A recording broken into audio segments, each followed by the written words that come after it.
how many times does he touch his nose? I know. Oh my God. It's like a news reporter. It makes you want to go frolic around in the mud.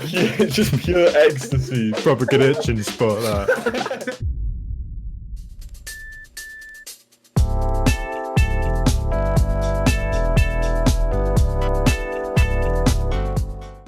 Hey there, welcome to the Pod Blank podcast with me, Charlie Martin. I'm here with Dan with a really big mic.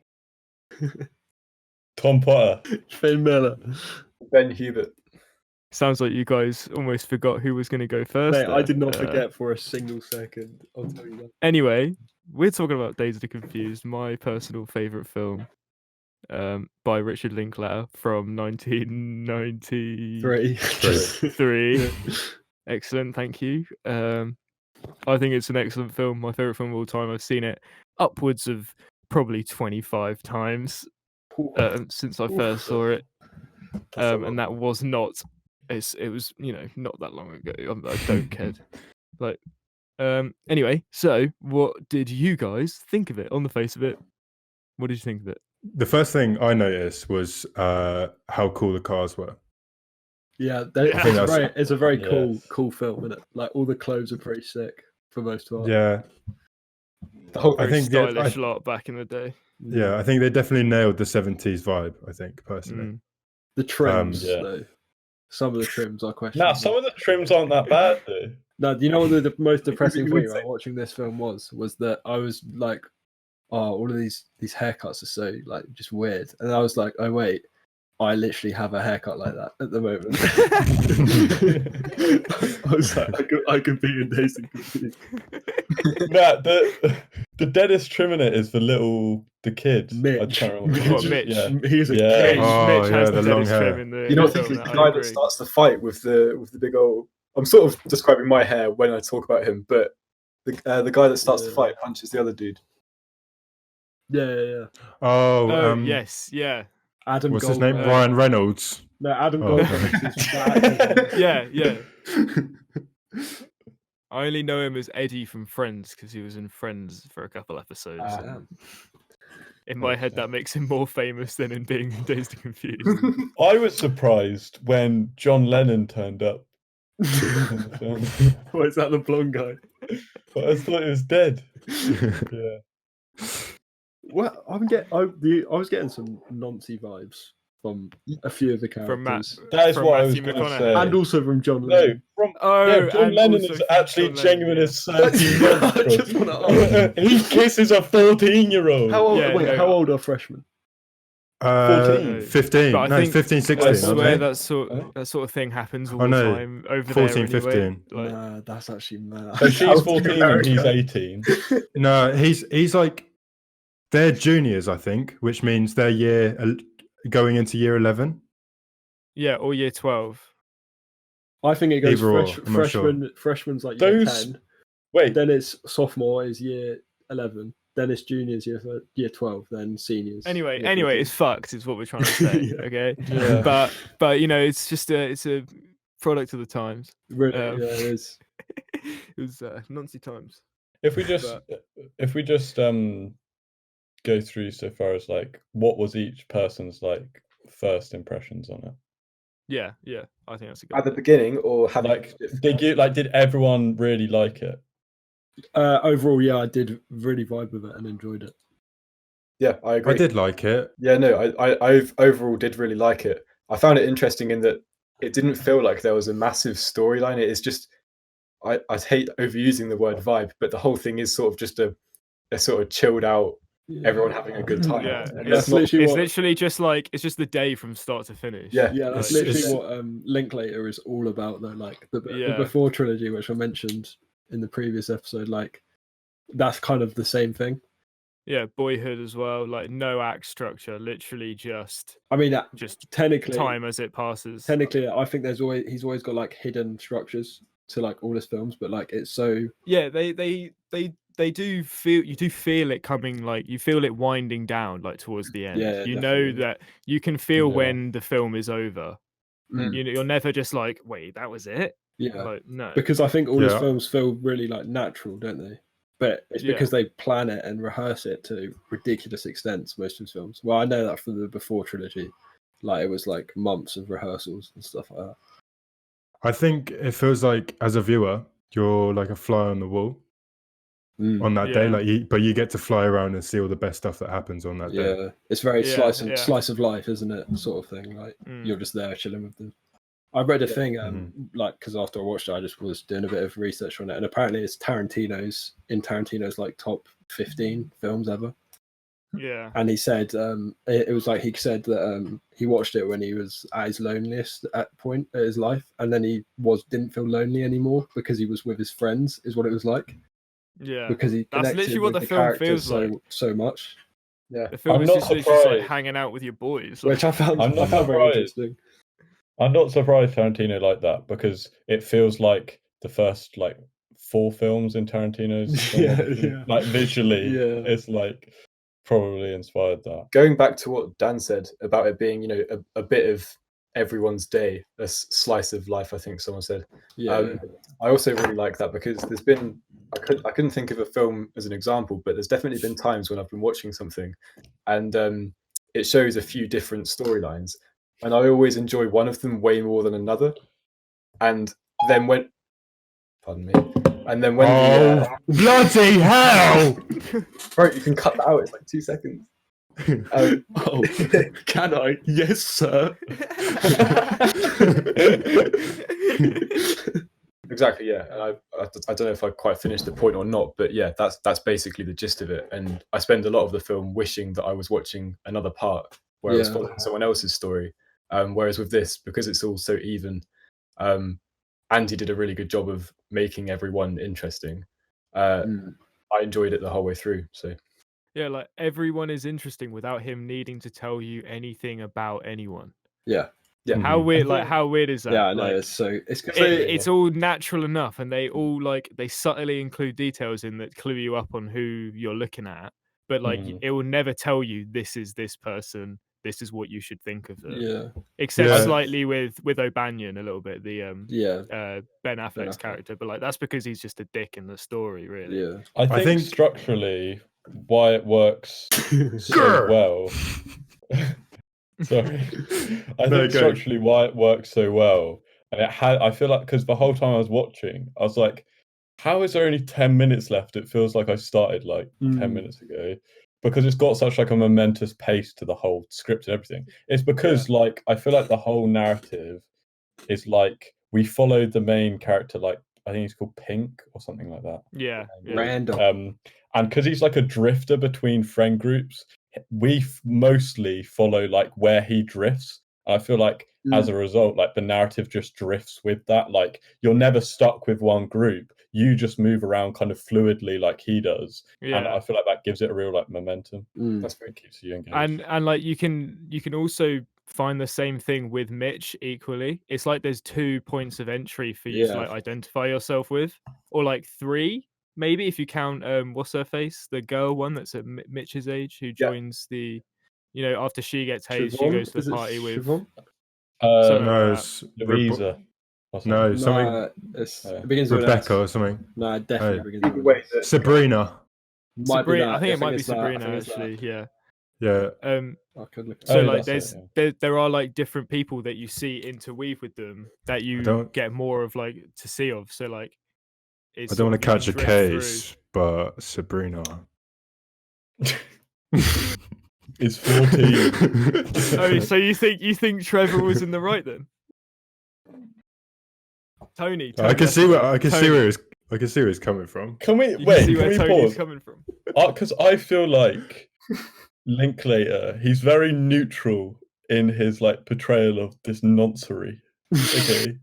And I was just thinking, did you get the vibe that he purposely makes it feel awkward and weird, or whether he's just like overly like, this is fun? I think he did make it feel overly weird. It is a bit of an awkward thing to That's watch. quite a talking point. They definitely don't have any chemistry. Yeah, that's true. I feel like he's more just displaying things he's observed whilst growing up.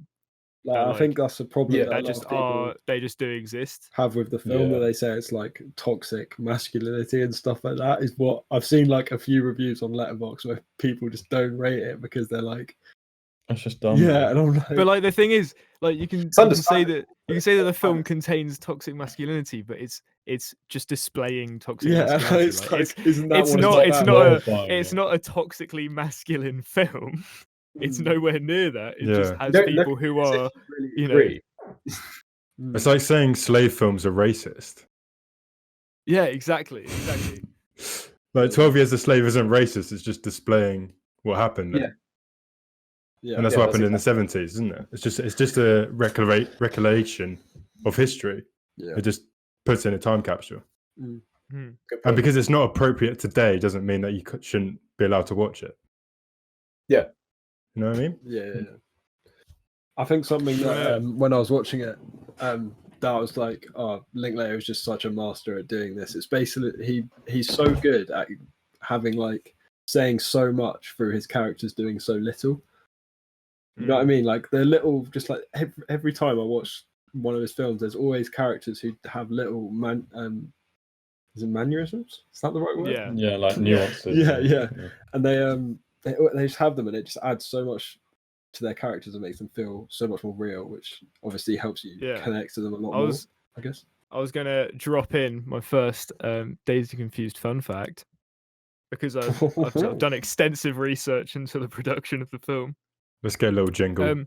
When the cast arrived in like the big hotel they were going to film near, you know, where all the cast was staying, he gave each cast member a mixtape filled with songs he thinks their character would have listened to, and then they listen to that playlist and they just take whatever they relate to it and can form out of it, and that's the character.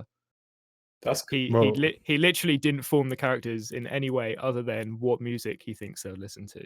Mad. That is I was going to say, I feel like the characterizations and the strength of acting from like the entire cast, who I'd say predominantly are like non-actors. They are no-name Yeah. actors, yeah, most of them.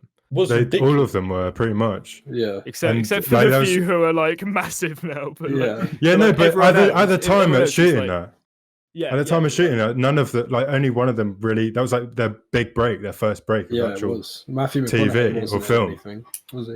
That was Matthew. I That think- was Matthew McConaughey's break. Yeah, I no, think- that was his debut. He Yeah. never acted in anything before. I What a don't think. debut! Man. What a debut! Yeah. Oh, his character He is. is. class. LIVRN. He is. Yeah. It's so. I love that's that. that's another thing about it, is like it is so quotable, isn't it? Like Yeah, the whole yeah. thing is like. Yeah. The whole way through watching it Check the you first later. time, I was like, oh, that's where Check You Later came from. And then and then I went back to school. Was like, oh yeah, I finally know what that Check You Later thing was about. And everyone was like, what are you talking about? No one remembered it. It was crazy. I was like, as soon as Yeah. I get clued in, it's gone. one thing that you said. I was Sorry. just like I was kind of watching it, but I did like glance down at my phone. But then I really brought my attention up when I heard like some of the stuff that was being said, because I was like, I swear I've heard this already Yeah, before, but I never knew where it came from. It was all like, Mm. yeah, all that stuff Yeah. was quite interesting. Like all the sounds for TikTok are all from that film, pretty much. Yeah. I feel like what I loved so much about this film was, I feel like its atmosphere is so ridiculously strong in having that like nostalgic, sentimental sense of like Yeah. youthful freedom and just like liberation in summer and like doing whatever you want. It as, just like, makes you want to go a run teen. naked in a bloody field, doesn't it? Literally, mate. It makes you want to go frolic around in the mud. It's just pure ecstasy. I'm being serious though. Like I came out of that like pumped. Yeah, no, I it's would it's such a good feeling. No, It's- okay, so you can see why it quickly became one of my favorite films, because I watched it that night, and then the credits are rolling. I was like, I can't think of anything I'd rather do than watch that again. Yeah. So I just watched it again. did you? I watched it Wow. 3 times that night, and then 2 times the following day. What? Wow, that is insane. You must I know don't know, this it just film grabbed like the me. back of your hand then. I really do, actually. Yeah. I've got Well, a different. I I should watched. learn the Thomas- script. I tried to learn the script of Captain America: The First Avenger, but I used to be able to recite that pretty well. I watched the whole of Madagascar 2, like 14 times in 2 days, and I was able to recite it for about a year whilst I was trying to do my SATs. Yeah, I can't really think of anything else other than What were you just gonna quotes say, from Ben? that film. What was? I was just going to say, going on from Tom's point of that film finishing, and I completely agree that feeling of like that uplifting feeling. But I mean, it is purely through the fact that there's a pandemic. Oh, mate, I was going to say that. But as much as I Yeah. came away from it thinking I'd love to be in that sort of situation, I clearly can't, and like it also put me in a bit of a bad. It made me so sad. It made me Yeah. miss that so much. Ben, you've hit the nail on the head with something that I love about this film, right? You are so, like, when I say you, I mean everybody watching the film, so jealous of Yeah. what these people have. Yeah, Yeah. you're watching the film and the expression, the general mood is dissatisfaction. None of them are happy where they are. Yeah, I know. So That's the whole it's point kind. of it, So yeah. it has a that's pretty much the message that you have to take from the film is like you will never be happy where you actually are currently, and you will always be looking back and thinking that those were the good old days. Yeah, because there's a Yeah. that's That's the line where he says he'd kill Yeah. himself. Yeah, that yeah, as well, exactly. but also the ginger girl, forgot her name, Cynthia, is it? Oh, when they're in the car, yeah. Cynthia's saying like the 50s were boring and the 60s were like really sick, and then she says like the 70s are just like really boring, and I was like, I always thought like everyone loved the 70s, like, Yeah, exactly. and I was just Yeah. like, that's quite an interesting like viewpoint of, I guess, people that are living in that time, because Linklater obviously did. Wait, did he? I don't even know. Yeah, I think you. I felt like that theme throughout was really like potent, and I feel like that's what elevates this film to higher than just being like a feel good film, because underneath it all there is quite like a melancholy like Yeah, there's an thing existential about it that's crisis like- in that. of like you have appreciate what you've got like whilst you have it, because life Yeah. is not permanent, Yeah, and it's just like enjoy There's life. just like an overlying thing. sense of it's all gonna be over soon, really, isn't it? Oh, With like good the whole sneeze. thing. I think Ben Affleck is more intimidating in this film than Batman. Then he is as Batman. I completely agree with you, Daniel. If he came out with Batman and Superman and was like, right, boys, you're in for a beating with the bat. with the pad. Oh, okay. I think I counted this the other day. This number could be completely incorrect. Okay, you remember that scene where Sabrina is talking to Mitch, right, at the outside of the Emporium, and Oh, they're talking to each other. Yeah. How many times does he touch his nose? I know. Oh, my god. That was Yeah. so That was something I yeah. noticed. Someone just like, Yeah. It was all like He goes, always put his hair behind Yeah. the ear. it's like, that is It Yeah, is it is. crazy. I don't know. I've never heard an explanation for why he's constantly going. It's because he's like nervous because he's talking to yeah, it's himself. probably, or maybe it's just amateur acting. Yeah, Yeah, because maybe. I think a few times Mitch didn't pull through with the acting, but you know I what? agree. I think he did. He's probably got He the is worst by far the performance worst. acting wise. Yeah. But But I like, think- but like, he had a lot to do for a young guy. I think. I heard, right? I watched this video afterwards on YouTube, and he said that how he got cast for the film is what he was at a gas station. He left the gas station. Someone came up to him and said, "Do you want to be in a movie?" And he was like, "Yeah." Of course. That's what he Yeah. said. That's what he said. What happened? So like, no shit, he wasn't very good at acting. Yeah. All I would say though, I don't know like what all your thoughts were on Mitch as a character, but I thought he as a character was, for me, kind of to a certain extent the make or break for the film, because to begin with, I was like, this character is so annoying. Like the acting was bad, and I was just like, just give him less screen time. He's not doing anything. He's just like really an annoying presence. But then by the end of it, I was like loving the guy. I was like, yeah, man. Yeah, exactly. To be Yeah. honest, By the end of it, you actually like him. I kind of just rated him from the get go. I was like, you know what, Mitch, you're making it work with the dead trim, and I respect it so hard. Okay. I have another Dazed and Confused fun fact. Ooh. I think it was something like So the budget for Slacker was really, really, really low, right? Yeah. Watch Slacker, So- it's good. So low that Dazed and Confused exceeded the budget of Slacker, his previous film, just in getting the licensing For the for music. using Aerosmith's what is it? What, the opening song? Yeah. Yeah. Just to get Okay. the opening song on, they exceeded the budget. It was like over $100,000. And Jeez. they wouldn't even let them put it on the Dazed and Confused soundtrack, which sold like hot blankets in a stormy Yeah. night. What I'd be interested to know is was this film like popular when it came out in the 90s? No, Became a it cult wasn't. classic. It wasn't. It wasn't. Unfortunately, that's such a it shame. didn't get the wide release. That's Now such it's a shame. cult classic. Yeah, because everyone loves it. I reckon. Mm. That's I saw the budget for that film. I do reckon. The budget for the film was £6.8 million, and I'm pretty sure they probably spent, considering all the actors were first actors, so they didn't spend much money on actors. Set maybe quite a bit of money on set, to be fair, but like all the cars and stuff, considering it was shot in the 90s but set in the 70s, so they had to buy all the clothes and all the cars and everything. I'm saying they must have spent at least like £5 million on just the soundtrack, because that's one thing that stood out Shall I the look most it to up? me was the fact the Really? music.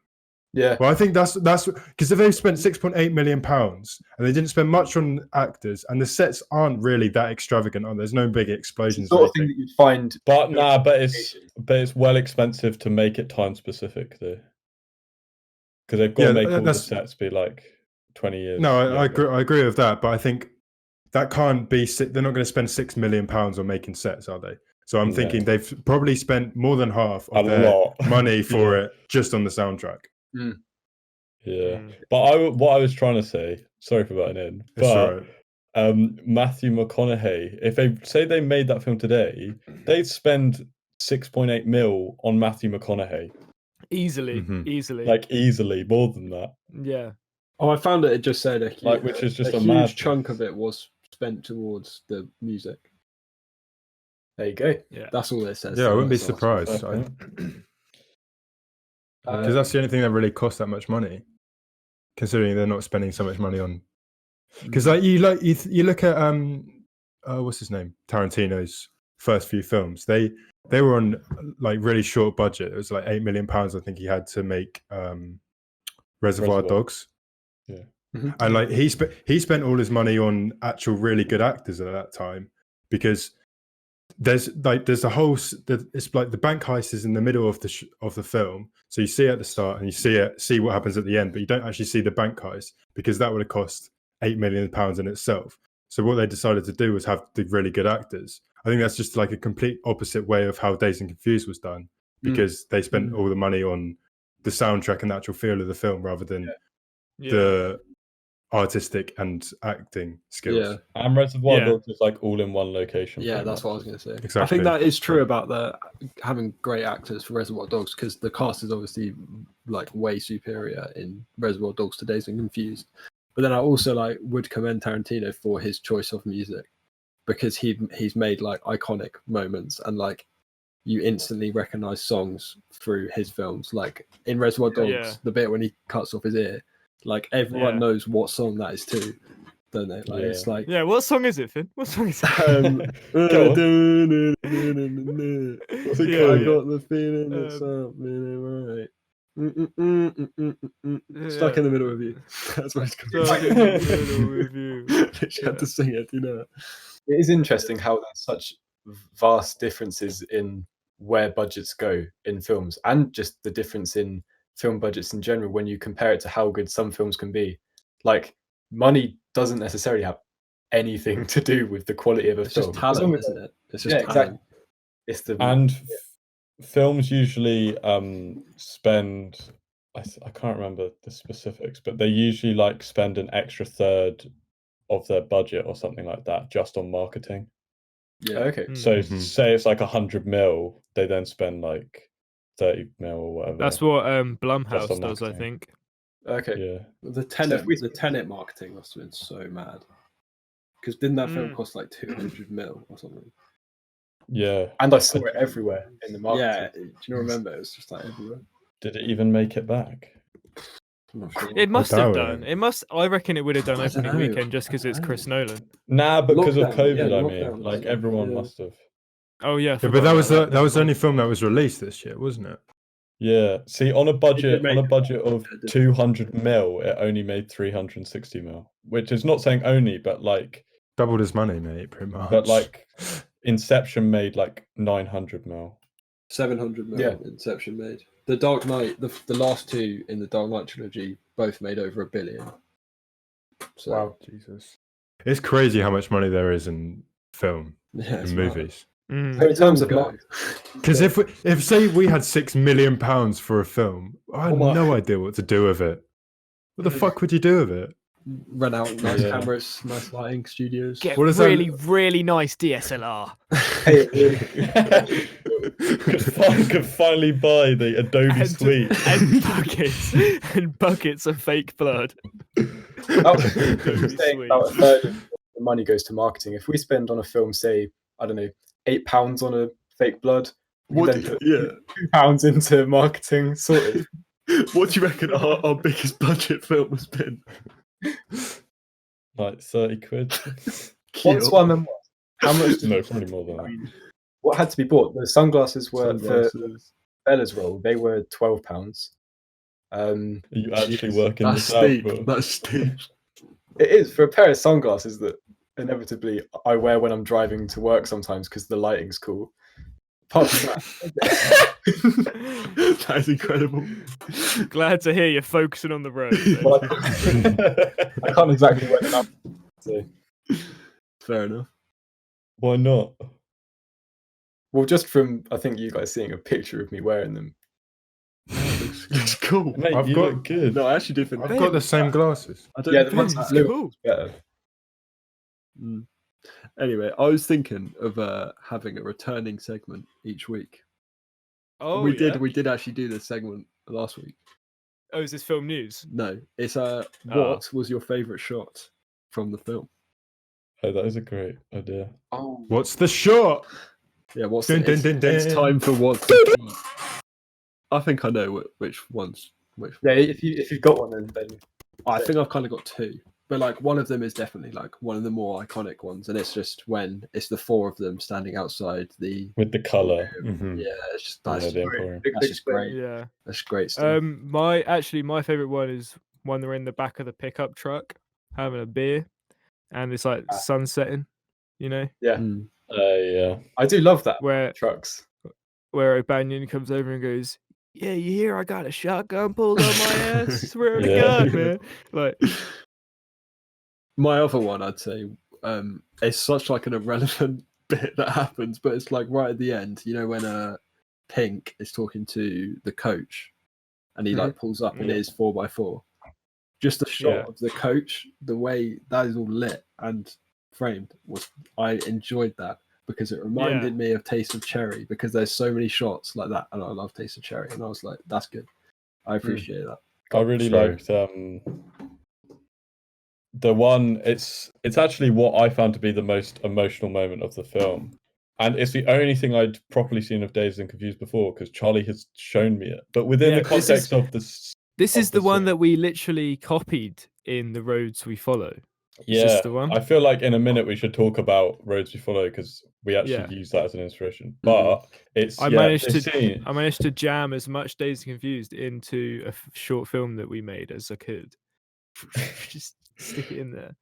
when they're all on the football field and I can't remember the specifics of it, but like it's right after he says if these are like the happiest days of his life, he'll kill himself. Yeah.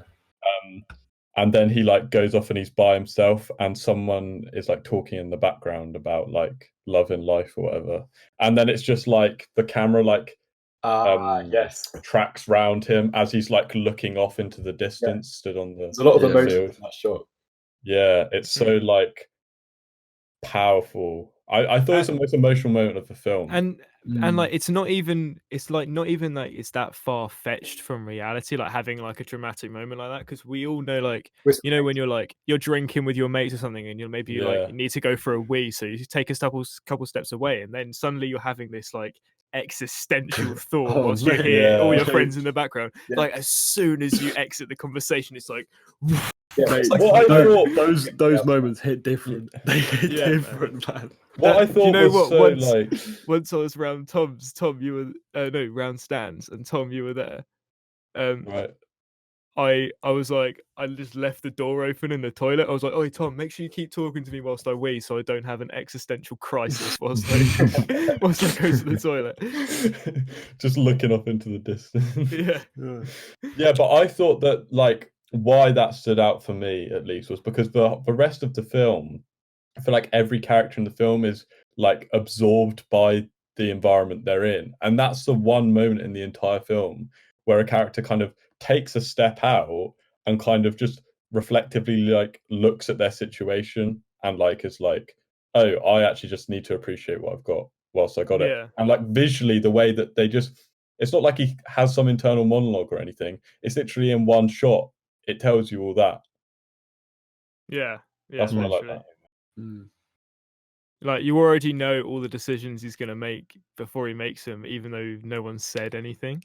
I also really like the I don't think it's the last shot, but it's one of the very last shots when Mitch puts the headphones on when he gets home. Yeah, I love that and one. I think that says like that is like it's like on the other hand of that, the other situation where they're in the field and it's like all doom and gloom because those teenage years are nearly over for them. Whereas Mitch, his are just started, and he's like, "Yo, this is gonna be so sick." Yeah, he's just that's what I mean. It's got 2 points to identify with. Like I watched this film at first, when we were in year 11, around GCSEs. I was literally in Mitch's you were almost position upon watching this film. So that's the point that I started with it, and then I carried on watching it religiously, and then suddenly I'm watching it from the perspective of someone like Pink, who's like leaving it. It's well weird. I love that. Yeah, I it's think like that you grow with the film. You know what I mean? Like your it's perceptions change. timeless, isn't it? Yeah, that's what I find is so crazy about how good it is. That it's like timeless, even though it's so set in the 70s. Like it's like really, it dates itself the whole time. Yeah, it's timeless. Yeah, so you know when it is. Like, because I think that duality of having those two central characters of Mitch and Pink, because what I felt Linklater was trying to do at least was like Mitch was the embodiment of what Pink saw like younger him like was, and therefore like you're seeing, as we've said, like you're seeing either end of the spectrum on like your teenage years.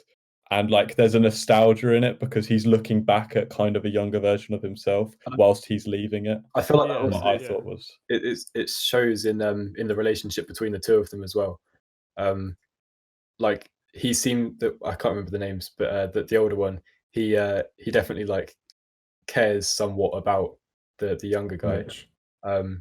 Yeah, like out of nowhere as well. Like no real reason for I really like their relationship. But there's one bit where after he gets beat by Ben Affleck. Banyan. Oh no, not Ben Affleck, is it? It's the other guy with the sideburns. Anyway, yeah, he's like Pink says to Mitch like how he had like an experience like that was similar to that. They're like, oh, they beat me raw or whatever. It's actually, he didn't explicitly say it. Oh, it's just like that. He said it about himself and his own one. Why are you laughing? I wasn't. No, he said it in his own perspective, but he's actually like saying the same thing that happened to Mitch, if you know what I mean. Yeah. So like, I feel like he's properly understanding where he's coming from, and it's like as he's leaving, he's like bringing him up with him. If you know, like he's like, you're going to live on my legacy, basically, but not explicitly saying that. Because with that rituality of the whole like hazing things with like all that and like all these different like rituals we have like through our teenage years that like stay constant. It's literally like what a little bit like what McConaughey says, although he just says a Nazi joke, and it's just like a cult line. Oh, go on, Tom, quote the film. No, I'm not going to. We all know what it is. We all know what it is. Go on, Tom, but quote the film. The fact quote that the film. the rituals stay where they are, like, but there's always gonna be people that, like, I can't even explain it without like saying the line. Stay the same. That's what I love about Taste. but like the same. There is like a continuum to it all. The way that like he's leaving, but at the same time, like the rituals will always stay the same. That youthful energy will always be there. If you know what I mean. But he just abuses that system. What? No, he's not. McConaughey. Is he? He doesn't. I mean, what are you on about? He's calling him What are a you nonce. talking about? The I line wasn't that talking he about says. McConaughey. Oh, my bad. I thought you were talking about his line. I was just talking about like the way he says teenagers stay the teenage like teenage girls stay the same age or whatever he says. I was just like saying that in comparison to the point that there is kind of this It's like idea there's this throughout desire not to grow up. not to grow up, that there is a continuum to it all, that like these hazing rituals have always been there and will always be there, and it's like a cycle of Mitch will get to being a senior or whatever, and he'll have his own version of a younger version of him he'll see who's going through the same rituals kind of thing. It's like an endless do you know what I mean? Maybe I explained it wrong, but No, I feel like Mitch will be the pink, and then like the other kids that got beat quite bad will end up being the ones that are beating the other kids the most, because they feel like they're getting their own back. Yeah, and that's, even though they never did literally anything. Such a thing that happens, that, like, that's so real that stuff like that happens, because like it's kind of like not the same, not the same, but like, you know, in primary school, in assemblies, you have to sit on the hardwood floor until you get to year 6, and oh boy, get promoted to the bench, the big leagues, boys. Yeah. Benches. and you feel like the cream of the crop when you're on those benches, when you're sitting on one of those white things. If you're on proper good itching spot, that. White. I didn't know what you meant. Why'd you like that? They're not normally white after I'm done with No. them. The best thing was the things that hang under the benches, and like you flick them like that. The tusks, mate. The tusks, yeah. Very PG. I still don't really understand the point in that. Apparently they're to help stack them. But Oh mate, no one knows. No one knows what they're for. Oh no! I did work experience at a sports hall. Actually, that does help stack them very much. So I can tell you that for free. I've had first-hand experience. They cling to the spots. Is that how it works? Yeah, man. Yeah. Was there anything that we didn't like about it? Yes. What didn't you like about the film? And then I'm going to inform you why you're wrong. I don't think that, for me at least, I don't think there was like, maybe it's just because I've literally watched it like yesterday, but there was nothing inherently wrong with it, because for what it's trying to be, I think it's perfection. But like, I feel like there's things it lacks or are weaker about it, but it's because it's not necessarily trying to be those things. Yeah, I agree. That's literally the only way I can think of it, is like any flaws can be excused, because it just like, it's just got so much like, they're not really I don't know. Swagger. Soul. Yeah, so it much knows like what it heart is.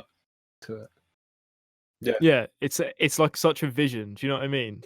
The only thing I would This say film- about it is like some of that acting at parts, but then if you take that out of it and you put like really good actors into it, you lose. It takes away from it, doesn't it? You lose Yeah. Because people in real life are awkward. Yeah, And Yeah. it's just, I feel like it's a lot like a documentary, because you're just like, it's you feel like you're just filming, or like you're seeing what people are acting like. Then it's just natural. That's the whole point. Is that I think that's where the director came from, and why he chose to do it in such a natural way, is so he could actually capture it in a way that felt like it was authentic. Yeah, I feel like there's no one in the film that's specifically like really cool. in a lot of films you get someone that's just like, you know, the perfect person, if you like. Matthew McConaughey, mate. Yeah, but then he's a Nazi boy. There isn't any of that. How old and is even he the supposed to be? So that. I don't know. Like 18, probably. What? Nah, Matthew McConaughey's. No, they're Well- juniors. They're meant to be juniors. No, but he's not. Matthew he's not high McConaughey is graduated. Yeah, that's Yeah. right. Oh, right. He must be like Yeah. 20 at least. Yeah, he's like an older. Because they talk about him being there years ago. It's but- like at one point they say to what's her face, like, you know, that when he graduated we were like 3 or something like that. Yeah. I couldn't quite believe that though. That's not real. Yeah, No, No, that's- but, like, that's an exaggeration. But... yeah. Mm. There's one What part. were you No, saying, yeah. Ben? Sorry. Sorry, go. I was saying carry on with what you're saying.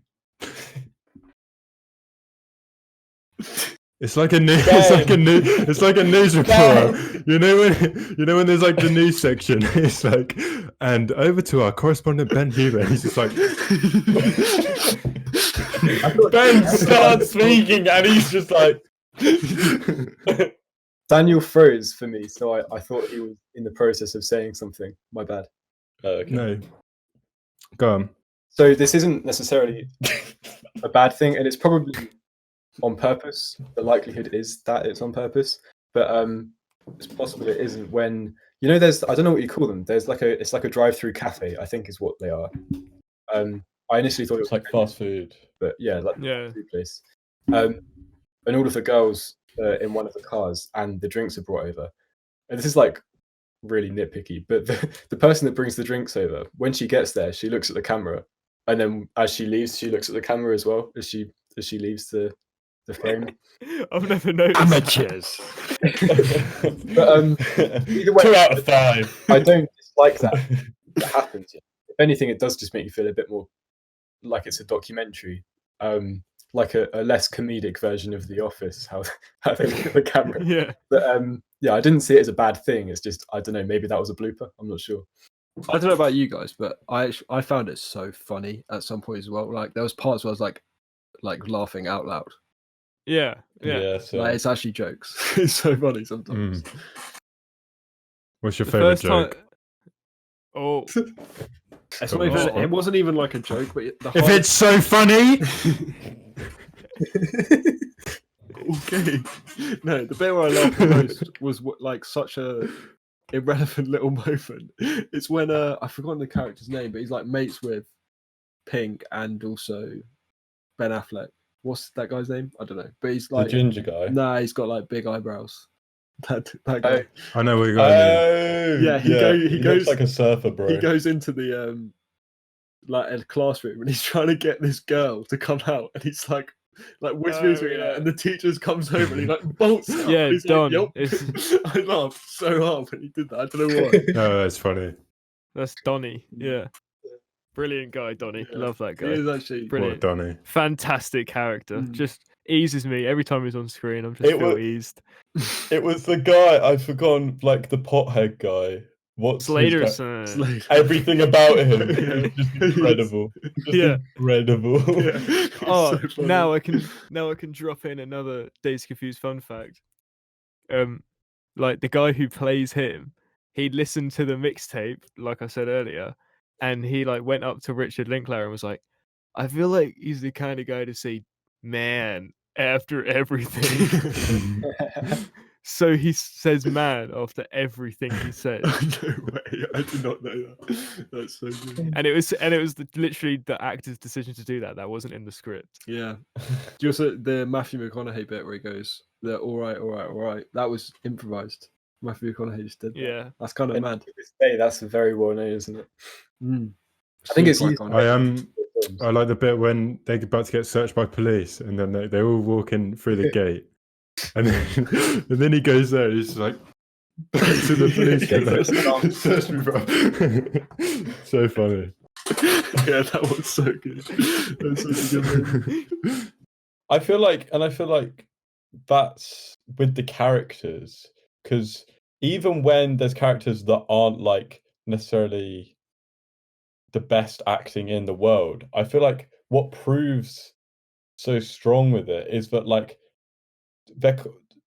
to a certain extent, like depending on how they were played or how they were made, these types of characters could be made like to feel so unreal, but they feel like so like to have so much depth and feel so real. When if this film was remade like today by like the current by like Netflix, if Netflix made it, imagine. You know what I mean? Oh, crazy. They remade it, and it had like Noah Centineo in it. It was letterboxed, Amy Schumer, Cameron Dallas, you know, super Cameron Dallas. digital. Yeah, fucking Cameron Dallas. You know who did annoy me? Pink's like girlfriend that's barely in the film at all. Yeah, her face is so annoying, and the way she speaks, like, her voice is a bit annoying. Oh, I don't recall. She's in Mallrats as well, and she has a bigger role in Mallrats, and also loads of people that are actually in Dazed and Confused are also in Mallrats. Oh, really? Right. Is that worth watching? If you want. No, I quite liked it. I thought it was pretty good. Yeah. So did he find people from Dazed and Confused that he enjoyed the actor? Yeah, because it was when Kevin Smith watched Slacker by Richard Linklater that inspired him to make Clerks. Okay. Which is his like first film, which won at like Cannes. It won. They said it won. It won the festival. And they just went. You win. Gold star. You win. And he was like, guys, I don't know what to say. He won the gold star. Lucky bastard. Well, I think we've been recording for quite a while, so got a merit certificate. What would you rate the film? Everyone has to give it a rating. 5 or 10? Out of 10. Let's say out of 10. Out of 10. Yeah. Okay. I'm gonna think from my heart. From my personal taste, it's a 10 out of 10. It's my favorite film, but also I don't think it's the most perfectly made film of all time or anything like that. And I think it has some errors that could be cleared up, possibly, which may lower it to like a 9 or an 8 on an objective scale. Yeah, but that not me personally. I don't really care about that. Okay, Ben, how about you? I'd probably say 8 or 9, somewhere in the middle there. I'd say 8 to be safe. I'd say 8. Nothing against it. It's just a matter of personal preference in the sort of films I like watching. 8 for me. Dan? I'd probably give it a thick 3 plus 5. Oh, yo, dunking on him. Nice. With the maths still. Nice. I had to pre-do that. Get your yellow exercise book out. I had to write it down. What would you rate it, Thomas? Probably an 8, but for rewatchability value, 10. 12 out of 10. Yeah, actually, like 20. Incredible. I can guarantee you that you can rewatch it because I've watched it upwards of 25 times. I think you've got another 4 watches this evening. Yeah, no, trust me. It's literally playing right now. That's what the lights are. You've got to watch. Now, I think in the summer.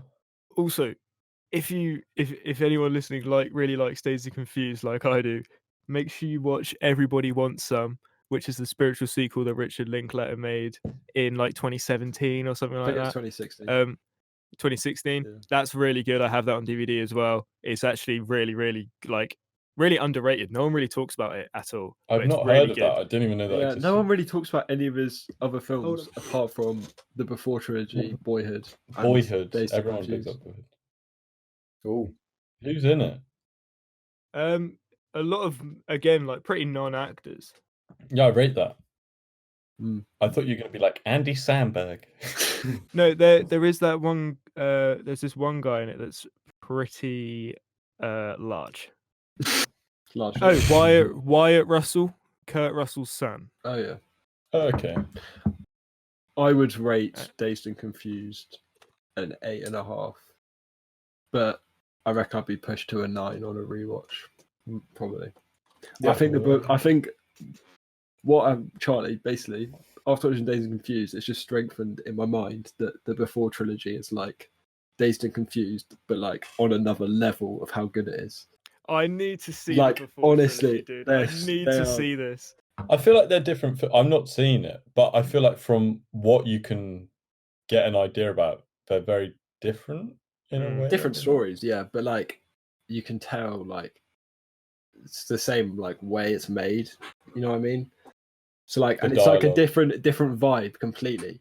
But like the way that it just puts you in this space and like connects you to the characters, like you like care about the two characters in it so much. It's like mad how he does it. Like, and it is through those little things that they do, just that you normally wouldn't even notice, but it just adds so much depth to the characters, which I think is just what I find very sick about Before Sunrise and all those. But yeah, I think I also just watched them at like, you know, when you like watch a film at just the right time. Exactly. Yes. That's That's perfectly what Dazed and Confused did Like, for I me. watched- I watched it I at the right watched- time. I watched Before Sunrise and I was like, I need to see the other two. And I watched it the same day, the other two in the same day, and I was like, yeah, I was satisfied with my decision. I was like, that was a good watch the choice. entire trilogy in one day. Yeah. Did you That's know madness. Did you know that's the least profitable trilogy ever made? And I think it is honestly my favorite ever. Like, I've it is seen. the least grossing trilogy of films ever. That hurts, man. Well, It hurts. wait, has Sharknado made more than 2 films? Yes. Yeah, like 5 or 6. So it's higher grossing than fucking Sharknado. Nah, lower. No, Sharknado sold way more. Yeah. Yeah, that's what I mean. I'm sorry. I mean, yeah, Sharknado is Yeah. higher grossing than that. Yeah. Jesus Christ. Yeah, because it had that whole like ridiculous. reputation thing, but no one even knew about the Before film. Yeah. It's like they didn't tell anyone that it came out. If that's one thing, Oh, I'd say- clearly they didn't spend enough money on marketing, did they? Should have bloody hired me. basically everyone just watch all of the Before films because they are chef's kiss. And everybody wants some, and Boyhood. I've not seen Bellissimo. Boyhood yet. Bellissimo. So, should we move on to next week's segment with Mr. Ben Oh, Huber? yes. Yes. So next week, we're going to be talking about one of my favorite films. Controversial, some may say it's a ghost story. There's a lot of people who don't like it and a lot of people who absolutely love it. So I think it will spark up some interesting Most conversation. I polarizing. love it. I love the Yeah. film. Yeah, I think so only wait, me and Ben have seen it. Yeah, only you So- two. I've not Yeah, seen so, it. so Finn, Dan, Oh, and Charlie. I I'll hope I'll I try and hate it despise then. this Yeah, film. same. Yeah. All right, Dan, we're going to hate this film from the off. Let's just not give it a chance. Let's just It's watch not- the trailer and be done with it and just It's the throw sort of rocks thing at your where monitor. you need to relax and just like give yourself enough time to watch it. Just sit back and let yourself Watch it at night. watch it at night. Yeah. Is it scary? No. No. I've been meaning to I mean, see okay, it for about a I'll do a that. year Is now. it? Will it put me I'll in do like it. some sort of pit of despair? Would you say? Potentially, it did for me. Yeah. It did. I watched it, and then after I watched it, it was in the first lockdown. After I watched it, I came into we were playing Warzone, and I came in. I was like, I can't really concentrate, guys. I'm falling into a pit. From here, just it left. It was so out existential. I was like, I don't know what to do. It was living in your head. Without talking about it anymore because we want to save that for next week. Yeah, of course. Yes. So make sure you try and get your hands on a copy of A Ghost Story before next week's podcast and watch it. Yeah. Or we can just spoil it next week for you. You can watch Yeah. next week's one. Or this is your Brilliant stuff. weekly spoil show. Literally, if you don't want to watch a film, Don't forget to check out the Instagram and the website. They're up and down in all the corners. So Oh, yeah. give everything a look. I think mine's one down there, all the way. Yeah. Over there. yeah. Wait, Or there. Finn's got to point up to one corner. I've got to point So to another. mine are like there. Do you want to high five someone?